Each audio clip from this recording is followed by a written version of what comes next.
messieurs, bonsoir à ceux qui nous regardent, ceux dans la salle. Alors, bienvenue à la séance du Conseil sur le budget 2023 et le programme triennal d'immobilisation. Alors, à l'ordre du jour ce soir, au point 1, adoption de l'ordre du jour. Au point 2, adoption du budget 2023. Au point 3, adoption du programme triennal d'immobilisation. Au point 4, publication du budget 2023 et du programme triennal d'immobilisation, suivi d'une période de questions. Est-ce que j'ai un proposeur? Merci, M. Sainte-Foy. Juste pour mentionner, il y a la séance du budget ce soir et sera suivie par la suite d'une séance extraordinaire, laquelle il va y avoir une coupure là, dans l'enregistrement. Donc, à la fin, là, je n'en reparlerai pour ceux qui voudront poursuivre. Là, ça va reprendre sur une autre télévision, une autre séance enregistrée. Alors, nous voilà au budget 2023, donc au point 2, adoption du budget. Évidemment, comme je commence à chaque année, la grande question, est-ce que les gens attendent toujours de savoir, est-ce qu'il y aura des hausses de taxes à la Ville de Percé cette année? Écoutez, oui, il y a des hausses de taxes cette année à la Ville de Percé, donc on parle de hausse de 3 Je vais vous faire le détail, évidemment, du budget. Cela dit, écoutez, c'est le contexte économique présentement. C'est certain qu'une hausse de taxes est nécessaire pour combler le budget de 2023. Vous allez voir, on prend quelques montants aussi au surplus pour équilibrer le budget. Cela dit, avec toutes les hausses, évidemment, quand on pense aux hausses qu'on subit dans nos situations personnelles, quand c'est le cas d'une ville et d'une municipalité, il faut s'attendre à avoir des hausses également au niveau de toutes les acquisitions, tous les achats, que ce soit l'essence, que ce soit les abrasifs, etc. Donc, tous les matériaux. Évidemment, on a subi des hausses cette année et on en prévoit encore pour l'année d'après. Donc, je pense que ce qui est pressant d'annoncer, maintenant, on va y aller quand même avec le détail là, du budget pour 2023. Alors, au niveau des revenus, pour les taxes foncières en général, donc résiduelles, ce qui sont des résidences, 2 774 900. Donc, comme je vous ai mentionné, pour tout ce qui est taxes foncières générales, augmentation de 3 immeubles non résidentiels, 826 800 $. Immeubles de 6 logements ou plus, 58 000 $. Immeubles industriels, 48 200 $. Terrain vague desservi, 17 800 pour un total de 3 725 700 comparativement à 3 659 200 en 2022. Taxes de secteur maintenant. Donc, l'aqueduc, évidemment, ceux qui payent les taxes de secteur, c'est ceux qui sont desservis dans chacun des secteurs, donc pour l'aqueduc ou les eaux usées. Donc, pour l'aqueduc, pas de différence cette année, 98 250. Ça, ce sont les frais, au fait, des coûts réels qui sont appliqués à cette taxation-là de secteur. Donc, il n'y a pas de variation. C'est vraiment, on recharge le montant, au fait, le montant de la dépense là, pendant l'année. Au niveau des traitements des eaux usées, 18 450.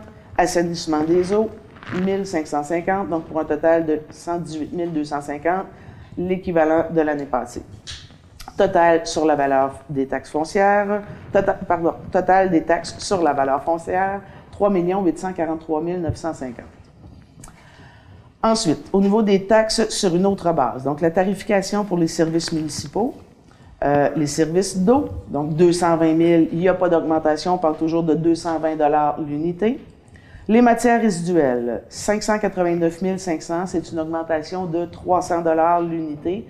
Vous savez que le 300 $, il est affecté essentiellement sur le bac de déchets ultimes.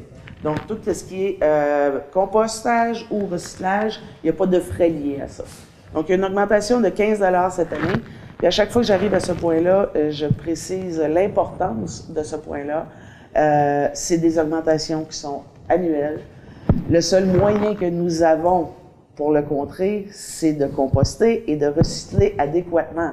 Donc, tout ce qui va dans les matières résiduelles ultimes, qui sont encore compostables ou qui sont recyclables, bien, ils s'en vont au site d'enfouissement et c'est ce qui fait que les coûts augmentent à chaque année. Donc, les sites d'enfouissement se remplissent plus rapidement qu'ils le devraient, plus rapidement que les estimés avaient été faits.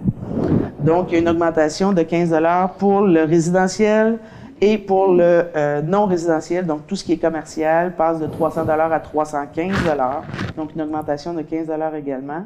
pour un total non résidentiel de 157 500. Au niveau du traitement des eaux usées, 213 000, donc il y a une augmentation de 15 l'unité également. Ça, c'est pour les égouts tout ce qui est dans le village.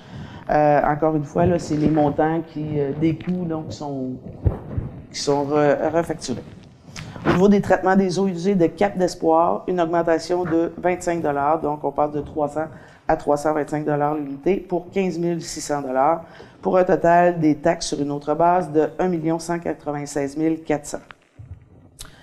Le total des taxes avec les taxes sur la valeur foncière, 5 40 350. Donc, ça correspond à 68,39 du budget. Donc, c'est près de 70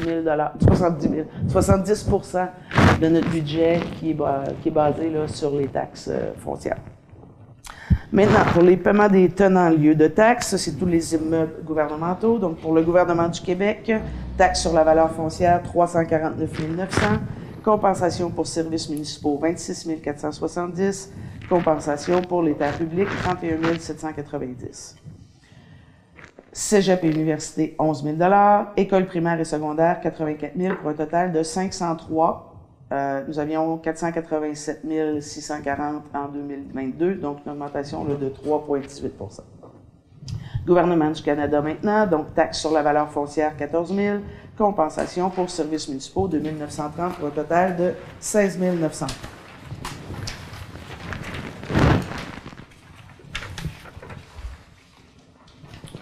Total des paiements de tenants lieu de taxe, donc gouvernement provincial et fédéral, 520 000. Une petite augmentation, on était à 503 620 en 2022.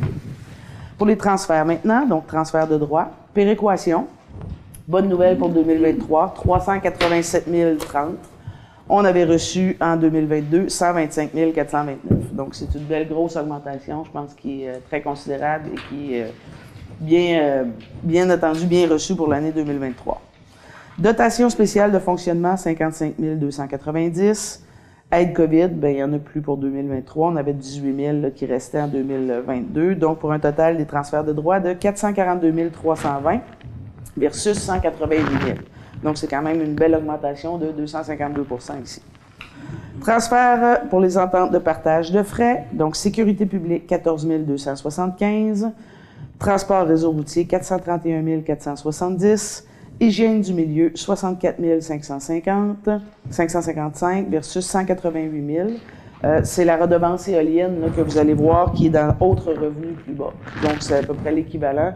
Mais la redevance éolienne a été reclassée là, dans un autre poste budgétaire.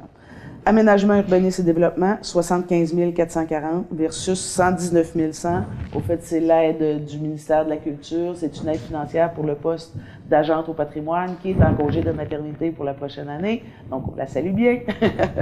Alors, évidemment, le salaire ne sera pas là, la subvention ne sera pas là. Il y a quand même en partie là, un remplaçant, mais qui ne sera pas là, dans les mêmes conditions que Mme Gagnon.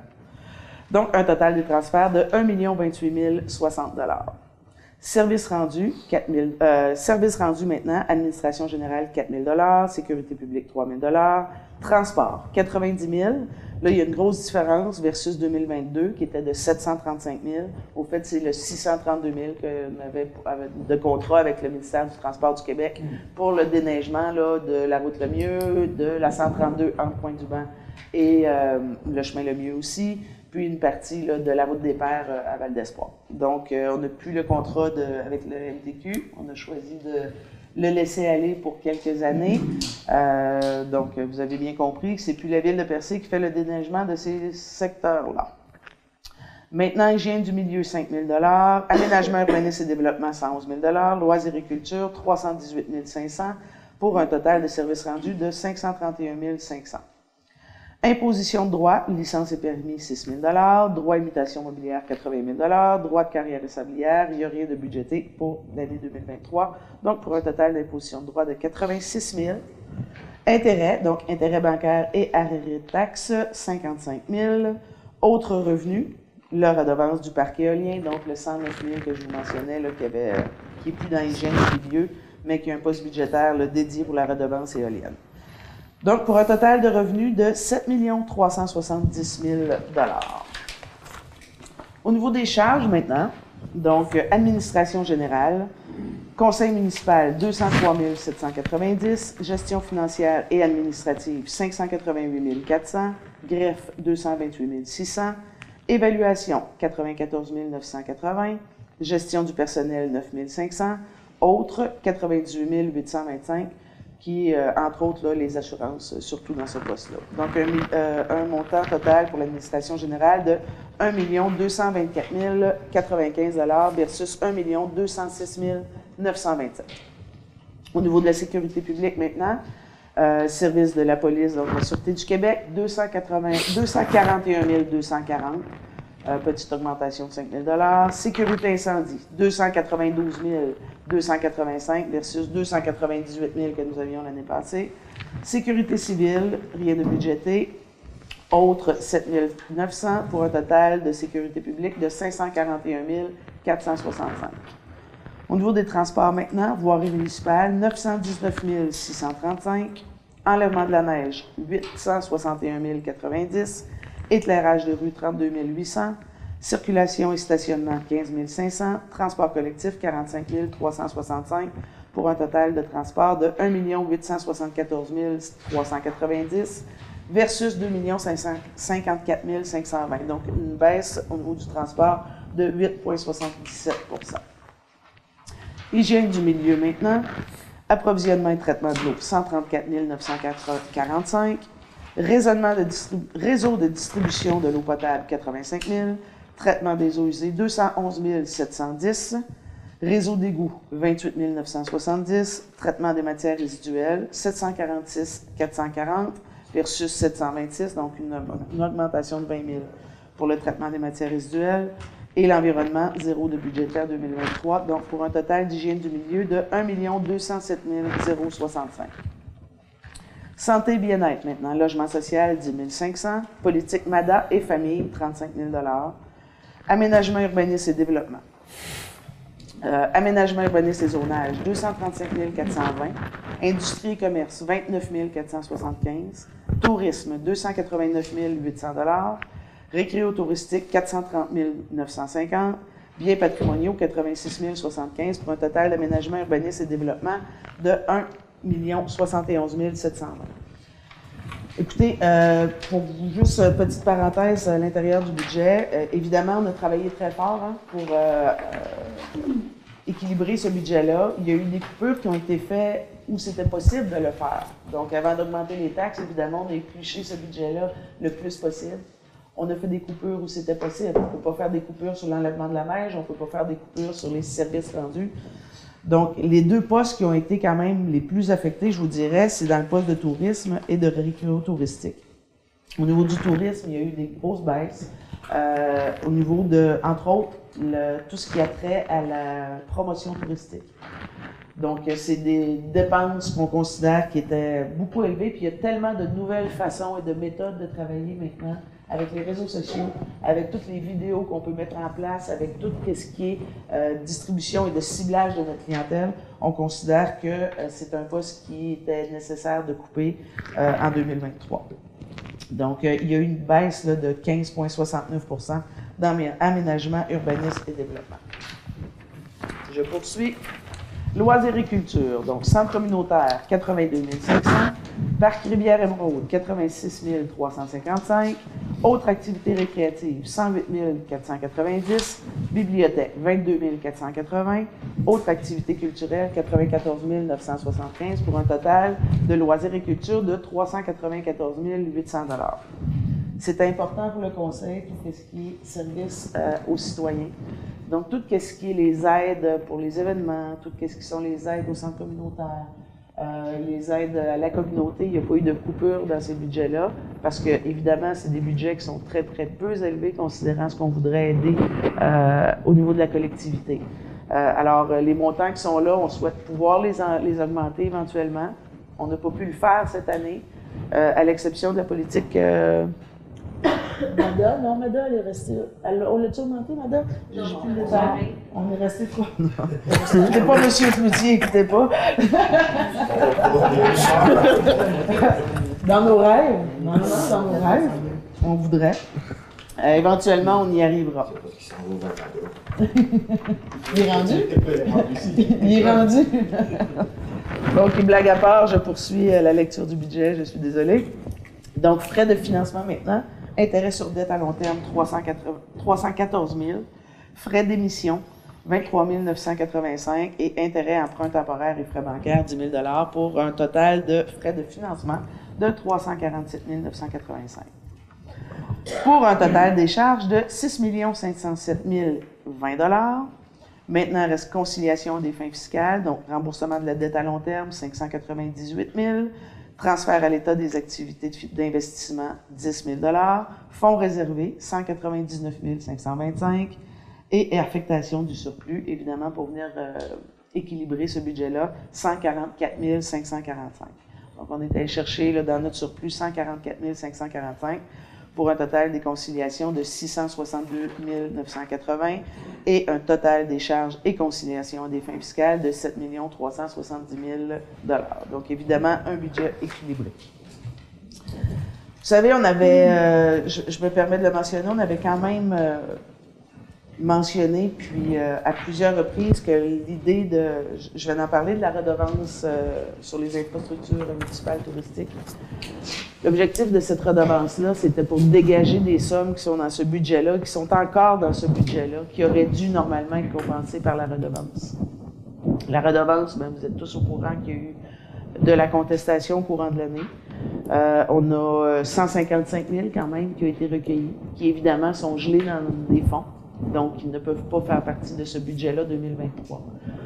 C'est un projet qu'on avait depuis plusieurs années. On l'a mis en place après mûre réflexion. Après plusieurs années, plusieurs consultations juridiques au niveau des avocats en droit municipal et ainsi que l'Union des municipalités du Québec, le département de juridique, qui sont évidemment spécialisés en droit municipal. Donc, c'est un peu de dommage cette année parce que je vous dirais que si on avait pu avoir la redevance qu'on souhaitait avoir, bien, on n'aurait pas le budget qu'on a là. On n'aurait pas autant de coupures dans notre budget. Puis, on n'aurait probablement pas d'augmentation de taxes. Donc, on serait certainement une des municipalités au Québec à être les moins mal pris avec l'augmentation des coûts. Fait que je le mentionne, c'est important parce que ça avait été prévu pour que 2023, on ne soit pas dans cette situation-ci. Maintenant, on verra qu'est-ce qui arrivera pour l'année d'après, l'année suivante. J'espère qu'en 2024, on sera en mesure de refaire un gel de taxes parce qu'on considère que les taxes sont suffisamment élevées à percer. Puis que les concitoyens ont fait suffisamment d'efforts pour le maintien des infrastructures touristiques. Cela dit, cette redevance-là, elle est présentement dans un fonds gelé, puis on verra à quel moment on sera capable de la réinjecter dans le budget. Alors, voici pour le budget 2023. Est-ce que j'ai un proposeur? Je propose. Merci, Mme Boussy. Au point 3 maintenant, adoption du programme triennal d'immobilisation. Donc, le programme triennal d'immobilisation, vous savez que c'est une obligation, évidemment, de le faire pour les 3 prochaines années. Donc, à chaque année, avec le budget, on adopte le plan triennal qu'on appelle le PTI, qui sont les prévisions pour les années 2000, les 3 années subséquentes. Ce ne sont pas des engagements, ce sont des prévisions, évidemment, pour calculer quels sont les projets. Donc, ce n'est pas nécessairement des projets qui se réalisent, c'est des projets qui peuvent être réalisés. Il peut y avoir des modifications. En 2024, on va faire celui de 2024, 25 et 26. Il peut y avoir des modifications en cours d'année comme ça, mais c'est toujours pour avoir une bonne idée de où on s'en va dans les dépenses. Donc, on prévoit avec le PTI d'où les sommes vont provenir, s'ils proviennent du surplus, s'ils proviennent de subventions, s'ils proviennent peu importe là, de l'endroit où ils peuvent provenir, ils peuvent, et c'est des emprunts, évidemment, donc tous les frais d'intérêt qui pourraient être reliés sont aussi calculés à même ce PTI-là pour prévoir notre service de dette toujours 3 ans à l'avance. Donc, c'est une sécurité pour l'administration et la trésorerie de savoir là qu'est-ce qu'on pourrait avoir comme engagement là, de dépenses dans les prochaines années. Donc, voici le PTI 2023, 24 et 25. Donc, au niveau de l'administration, 2023-2024, rien de prévu. On garde quand même en idée des travaux de réfection au niveau de l'hôtel de ville pour l'année 2025. Une prévision de 1 650 000 $. Au niveau de l'efficacité énergétique des bâtiments, 100 000 $, donc pour un total d'administration en 2025 de 1 750 000. Comme je mentionne, ça peut varier. L'efficacité énergétique, on pensait le faire en 2023, finalement on l'a reporté parce que c'est des sommes quand même importantes. C'est une grosse étude qu'on voudrait faire au niveau de tous les bâtiments municipaux, à savoir comment on pourrait faire des travaux qui permettraient là, des économies d'énergie à moyen et à long terme. Ensuite, au niveau du service de sécurité incendie, il y a l'achat pour 2023, l'achat de l'autopompe, donc qui devrait être livré en janvier, qui a été acheté là, il y a 15 mois. Ça fait 15 mois de délai de livraison, donc il va faire partie là, du service de dette de 2023 au nouveau montant de 546 000. On l'attend avec impatience. Ensuite, acquisition d'équipements pour un montant de 40 000 $ prévu en 2023, pour un total de 586 000 qui s'applique essentiellement en 2023. Au niveau des travaux publics maintenant, donc véhicules de service, 40 000 $ en 2023, rien pour 24 et 25. Signalisation, planification, 15 000 $ en 2023, rien pour 24 et 25. Entrepôt multifonctionnel du garage municipal, donc 4 024 216. Vous savez que c'est un projet qui est déjà en cours. Évidemment, le montant se fait dans l'année subséquente. Donc, les contrats ont été émis. C'est un projet de garage entrepôt au niveau du garage municipal, donc il est subventionné à 83 %. Ensuite, aménagement de l'entrepôt, donc 150 000 de prévu de tout ce qui pourrait venir là, dans l'équipement qui pourrait meubler cet entrepôt multifonctionnel. Au niveau des infrastructures routières locales, donc le PAVL, en 2025, 4 millions prévus. Donc, on ne l'aura pas pour 2024. Le service de dette, on ne l'a pas pour 2023, pardon, on espère l'avoir pour 2024. Donc, le service de dette va à l'année suivante, donc en 2025, pour 4 millions de $. Cartographie et inventaire, ça c'est pour le réseau d'égouts, d'aqueduc, d'égouts. Le réseau d'égouts, M. Capou, c'est oui, ça? Le réseau d'égouts. Donc, 20 000 $ de prévu en 2023. Mise en place d'un plan d'entretien préventif fixe. C'est au niveau là, de la sécurité. Non, c'est toujours les infrastructures souterraines. Ah oui. En fait, le premier, la cartographie et l'inventaire, c'est pour pouvoir cartographier notre réseau d'infrastructures souterraines et puis le fusionner avec nos matrices à la ville de Percé. C'est pour ça qu'on pourra regarder les terrains, on pourra savoir automatiquement s'ils sont desservis ou non. Puis le deuxième projet, là, c'est pour une demande d'aide financière pour le renouvellement de ces infrastructures souterraines. Là, c'est une exigence du MAMACH, pouvoir participer au programme d'aide financière FIMO et PRIMO. Très bien. Merci, M. Capou.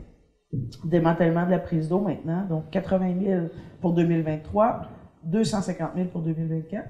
Oui, donc c'est un partenariat qu'on a avec le ministère des Transports. Comme vous le savez, ils sont en train de refaire le rail et ils ont des exigences de compensation du ministère de l'Environnement. Donc là, le démantèlement de la prise d'eau est considéré comme une compensation là, de la part du ministère. Donc ils nous ont proposé de démanteler le barrage à Lens-à-Beaufils et c'est eux qui paieraient la totalité de la facture. 100% de la facture, oui. Donc la main-d'œuvre et tout. Exact. C'est bien. Donc, 330 000 sur les 2 prochaines années. Comme M. Capou vient de mentionner, c'est une entente avec le ministère, donc c'est à coût nul pour la ville de Percé. Ensuite, rue commerciale éco-consciente, donc 1 300 000 pour 2023 et 1 900 000 pour 2024, pour un total de 3,2 millions sur les 2 prochaines années. Ensuite, donc, le total des travaux publics pour 2023, 5 679 216. Pour 2024, 2 150 000. Pour 2025, 4 millions.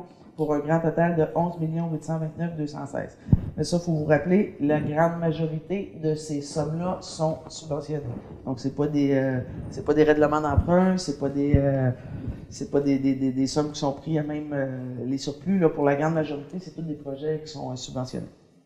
Ensuite, hygiène du milieu, aqueduc, traitement des eaux usées, donc une camionnette prévue pour 2025, détecteur multigaz, 30 000 pour 2023, protection source d'eau, 22 575 pour 2023, pour un total de 52 575 en 2023 et de 40 000 en 2025, pour un grand total de 92 575. Maintenant, au niveau de l'aménagement, urbanisme et développement, donc aménagement parc municipal de la Rivière-Émeraude, 5 200 000 prévus en 2024. Donc, vous savez qu'on a fait des demandes d'aide financière. Il y en a déjà une qui a été déposée au PARIT. Il y a le Développement économique Canada aussi qui étudie la demande. Donc, c'est subventionné également à 80 % pour un total de 5 200 000. Aménagement, puis évidemment, ben, le projet va se réaliser en fonction des résultats qu'on aura là, sur les demandes financières. Aménagement du site de la plage de Couët-du-Banc, donc 10 000 de prévus en 2023, 50 000 en 24, 50 000 en 25 pour un total de 110 000. Parc au centre communautaire de Cap d'Espoir, donc 30 000 en 2024, 50 000 en 2025 pour un total de 80 000. Mais il y a déjà des sommes qui ont été affectées. Là. Donc, il y a des travaux qui avaient des sommes qui sont affectées déjà au surplus, qui ne font plus partie du PTI, sont sortis parce qu'ils font partie du surplus affecté.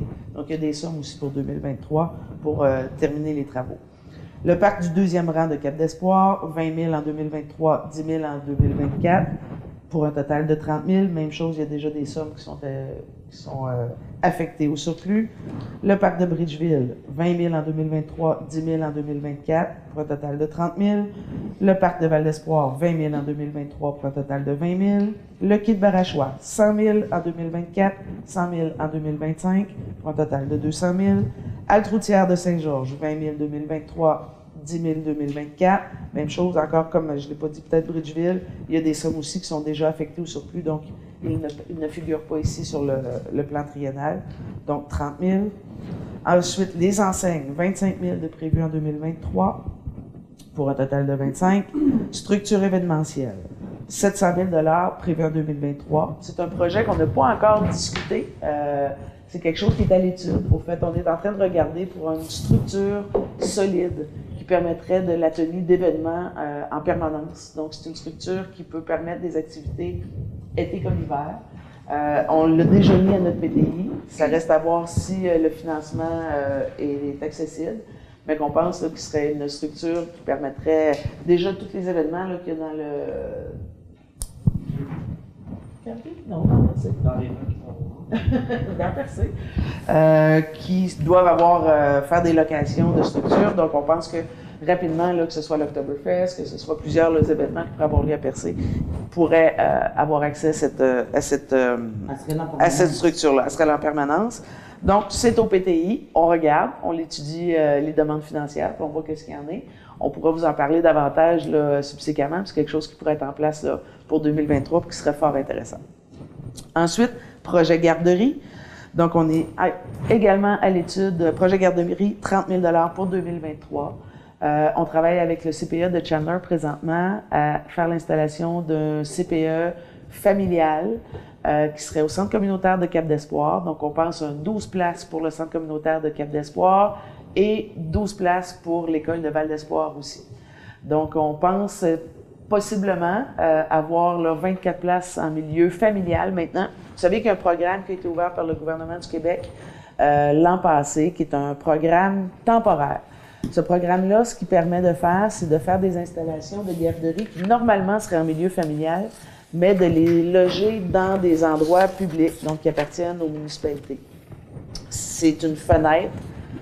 C'est considérant la pénurie de places en garderie qu'il y avait dans l'ensemble du Québec dans les dernières années. Vous en avez certainement entendu parler.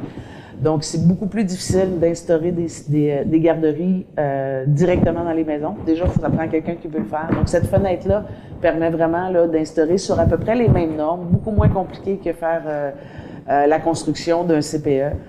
Et de le faire beaucoup plus rapidement. Donc, on est vraiment déjà avec le CPE de Chandler qui chapeaute notre territoire pour instaurer 24 nouvelles places. Donc, on a projeté au PTI, donc pour 2023, un 30 000 $ permettrait l'aménagement des locaux, mais somme toute de façon très, très simple.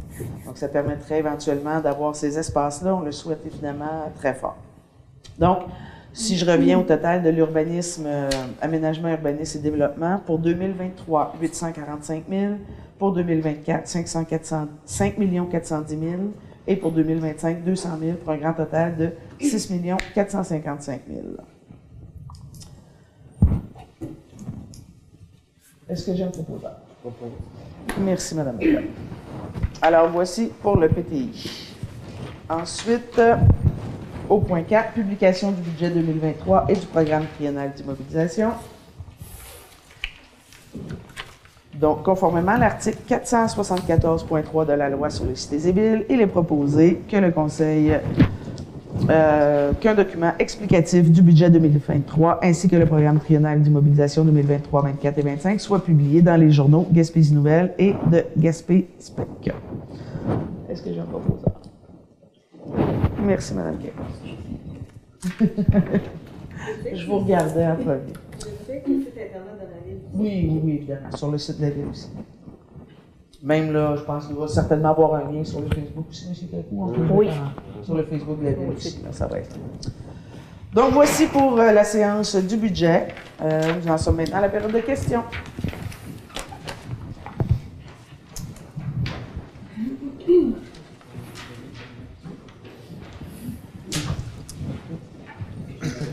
Bonsoir, Jean-François Gagné.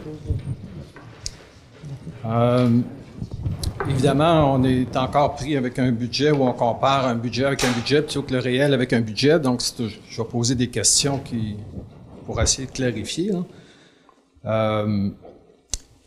Si on regarde les revenus des immeubles non résidentiels, le taux augmente de 3 % mais les revenus baissent. En réalité, est-ce qu'il y a eu une baisse de la valeur foncière de ces immeubles-là ou... Parce qu'en réalité, on devrait voir une augmentation de 3 % presque partout, là, mais on voit des endroits où il y a des baisses, comme dans les immeubles industriels, il y a une baisse en réalité de la valeur foncière probablement, ou c'est parce qu'on compare des chiffres... Madame, je vais laisser Madame... Oui, Mme Desgarbiers, trésorière, vous répondre, monsieur. Oui, vas-y, Caroline. Bonjour. En fait, c'est l'assiette fiscale de l'an passé qui a diminué. Je pourrais vous sortir les chiffres. OK. Donc, il y a une baisse de la valeur foncière dans cette catégorie-là. Si on regarde au niveau du résidentiel, par contre, on voit que on a une hausse des revenus de taxes de 2,7 comparé à une augmentation du taux de taxe de 3 %. Donc, on a encore l'impression qu'il y aurait une baisse.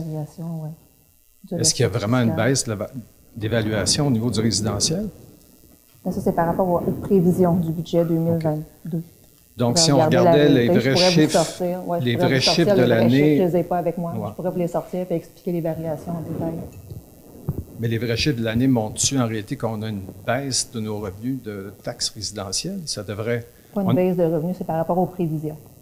On n'a pas eu les prévisions. Il y a eu combien de nouvelles maisons en 2022 à Percé, de construites? Je n'ai pas pas la réponse non plus. Là. Certainement qu'on a mis une bonne quinzaine de... Ça, c'est des informations trop précises. Là, on ne peut pas répondre à ça ce soir. Là, mais quand vous faites votre budget, vous considérez qu'il va y avoir des nouvelles résidences en 23, j'imagine? Pas des nouvelles résidences essentiellement. Il y a aussi des ventes. Il y a plein de choses qui impactent la fiscalité municipale. Ce n'est pas juste la construction de nouvelles résidences, c'est les ventes, c'est les rénovations. Il y a plein de paramètres, en fait. Donc, c'est difficile. Mais la façon la plus importante de modifier puis d'augmenter le revenu, c'est une nouvelle maison. On s'entend là-dessus. Là. Ça peut être un agrandissement. Okay. Un agrandissement peut doubler la valeur d'un immeuble. Fait que vous n'avez pas de prévision pour 2023 de combien de résidences, de nouveaux arrivants? Non, c'est trop aléatoire pour faire ce genre de prévision.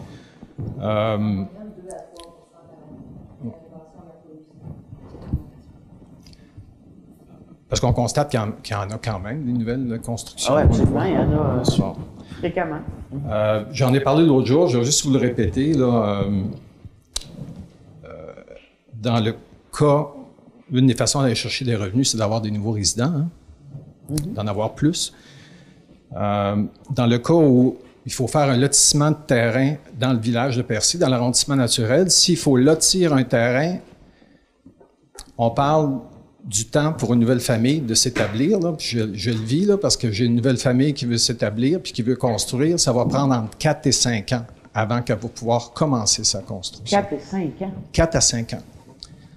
C'est le Voyons MCC, donc. ça. C'est 1 an et demi à 2 ans pour avoir le droit de faire le lotissement. Puis après ça, je suis dedans. Dans là. l'ensemble du village. Le MCC. Oui, mais pas 4 à 5 ans puis à 6 ans, là, je veux dire. Oui, mais- Il y a des délais au niveau du ministère de la Culture, là, C'est ça. c'est certain, là, mais on parle pas de 5 ans là, pour les prévisions Ben là, de je vais vous construction. dire ce que je suis en train de vivre. Là, ça va prendre entre 1 an et demi et 2 ans juste pour lotir. Après ça, ben oui, c'est ça que ça va me prendre. Là. Je suis déjà rendu à 1 an. Là. Oui, mais monsieur Gagné, il faudrait dire combien de fois vous avez changé votre lotissement, par exemple. Non, ça n'a aucun rapport. OK. Aucun rapport. Il y a eu une demande de déposer. J'ai eu la réponse il n'y a même pas 3 semaines.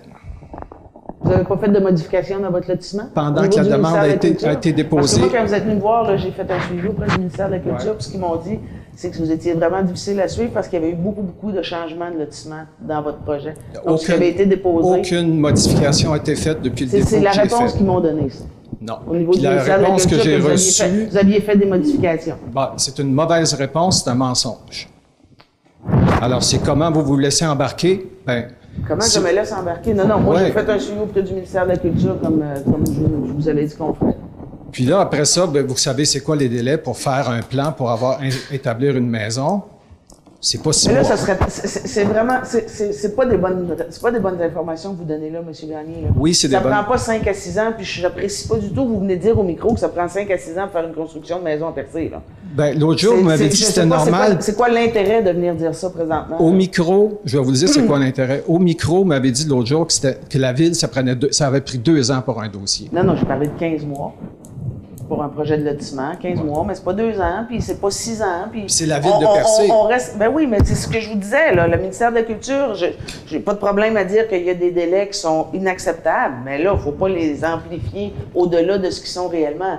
Je sais que c'est long, on l'a mentionné souvent, on parle avec le ministère de la Culture, ça a été dit souvent, je vous l'ai répondu la dernière fois, mais il faudrait pas venir au micro de la ville de Percé augmenter encore plus ces délais-là. Là. On n'a jamais parlé de 5 ans, là. Personne.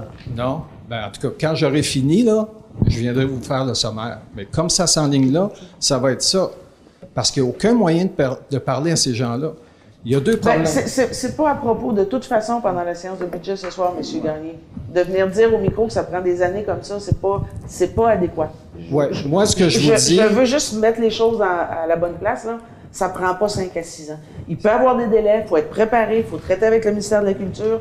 C'est un arrondissement patrimonial, il y a des facteurs irritants, je vous le concède. Mais de venir parler de délais extrêmes comme ça, c'est faux. En tout cas, moi, je peux vous dire que si on avait plus de maisons qui se construisaient dans le résidentiel à Percé, ça améliorerait ce poste-là. Est-ce qu'on est d'accord là-dessus? Ah, bien, tout à fait. OK. Dans l'ensemble du Grand Percé, qui n'est Est-ce pas qu'on est site d'accord patrimonial. Puis là, il faut aussi dire que le Grand Percé n'est pas site patrimonial. Là. Ce que vous parlez, Non. c'est le cœur du village. Mais une maison à Cap d'Espoir ou à Saint-Georges n'a pas besoin de parler avec le ministère de la Culture. Oui, mais il faut vos aussi grands mentionner générateurs ça. de revenus, là, quand une maison s'établit dans le village, ça rapporte beaucoup plus d'argent qu'une maison à Cap d'Espoir. On est d'accord là-dessus? 2 fois plus? Pourquoi? 2 fois et demi à peu près. Pourquoi? Non. Oui, parce Une qu'elle a maison été, dans le village, non. est évaluée plus haute automatiquement. Ben, pas nécessairement. Ça dépend de la construction. Là, vous venez de dire toutes sortes d'affaires qui sont pas adéquates avec un budget. Une maison, qu'elle soit construite ici, ça dépend. C'est un petit bungalow, une plus grosse maison, ça dépend de la valeur de la maison. Elle va être évaluée. Si vous arrêtez de parler, peut-être que je vais pouvoir rester au point du budget, mais là, vous m'amenez tout le temps sur d'autres choses. Ben, je vous amène sur d'autres choses parce que vous dites des informations Non. fausses. Moi, je dis une information vraie. S'il y avait plus de maisons qui s'installaient, on aurait plus de revenus de taxes. C'est vrai ou c'est faux? Dans l'ensemble du Grand Percé, absolument. Alors, je vous dis juste, ça serait le fun qu'on travaille ensemble, les gens qui sont prêts avec le ministère de la Culture et la Ville pour rencontrer notre député, expliquer le problème de sous-financement des J'ai affaires rencontré la culturelles. ministre de la Culture, monsieur Gagné. J'ai rencontré... Inquiétez-vous pas. On le a un fait. député maintenant qui est proche, hein? Lui il peut travailler Absolument. pour nous autres, là. Absolument. Il y a, En tant que citoyen, c'est votre il y a une député. trop grosse concentration des pouvoirs à Québec pour les dossiers du ministère des Affaires culturelles, puis il y a une concentration dans le Bas-Saint-Laurent pour la gestion de la Gaspésie. Vous savez qu'on a un problème. Ça serait le fun qu'on se mette ensemble. Les citoyens qui ont vécu des problèmes avec des affaires culturelles, ceux qui les vivent actuellement et la Ville, rencontrer le député, travailler pour qu'il y ait des nouvelles personnes qui viennent s'établir à Percé, puis qui payent des taxes. C'est ça mon point.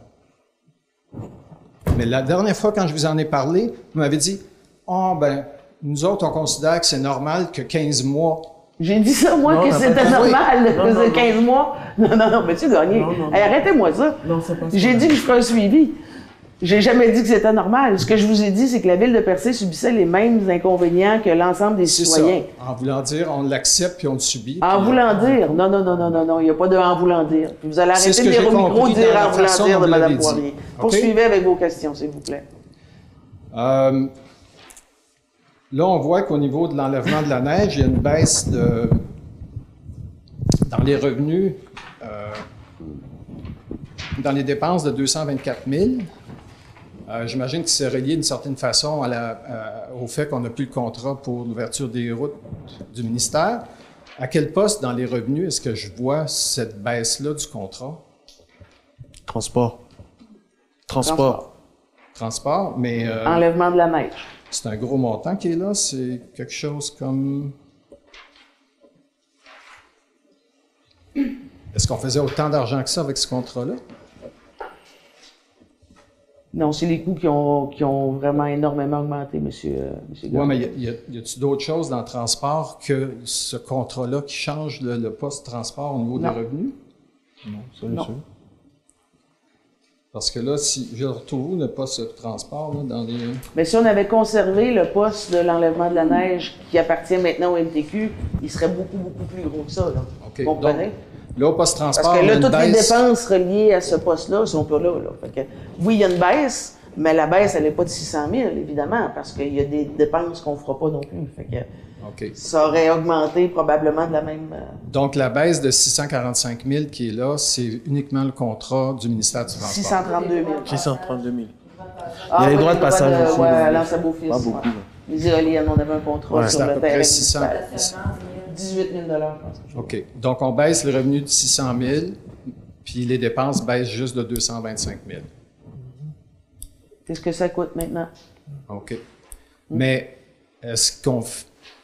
À peu près à tous les conseils municipaux, depuis que la ville de Percé a pris le contrat de la 132, je leur demande est-ce qu'on fait de l'argent ou non avec les... Pas suffisamment On pour, nous pas a suffisamment toujours pour le dit, puis poursuivre. même vous, sous votre administration, vous nous disiez encore qu'on faisait de l'argent. Est-ce qu'on Oui, faisait de mais l'argent ou on pas en faisait suffisamment pas? pour poursuivre. Il fallait acheter d'autres équipements. Il aurait fallu continuer avec l'achat d'équipements. Puis on a considéré que c'était préférable d'y aller comme ça. Pour ce que ça rapporte, c'était pas subséquent, puis c'était pas suffisamment. C'est bien. Merci.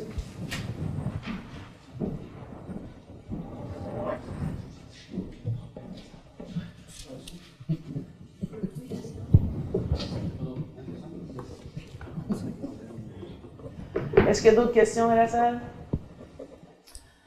D'accord. Alors, on va lever l'Assemblée. On poursuit avec une séance extraordinaire. Donc, la télé communautaire va fermer cette Assemblée-là.